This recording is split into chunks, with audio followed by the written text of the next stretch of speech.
तोहसे हो, हम करी प्यार तोहसे, तू तो सजा दिलू।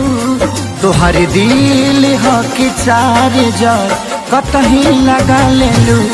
तोहर दिल हो कि चार जार कतही लगा लेलू।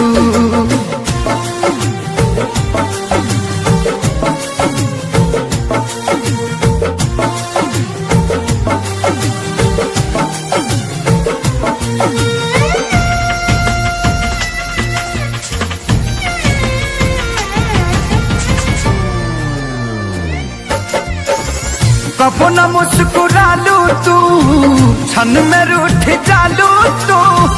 जरत जैसे दिया होके वैसे बुझ जालू तू। कबो न मुस्कुरालू तू, क्षण में रूठ जालू तू। जरत जैसे दिया होके वैसे बुझ जालू तू। सूते न देलू सपनों में तू आके जगा दिलू। तोहर दिल हो कि चार जार कतही लगा लेलू। तोहर दिल हो कि चार जार कतही लगा लेलू।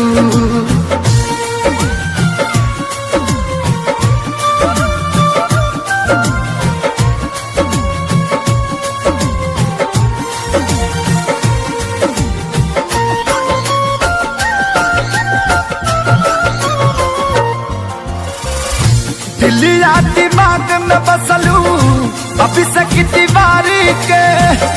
तनी ना ख्याल आई पंकज खेसारी के।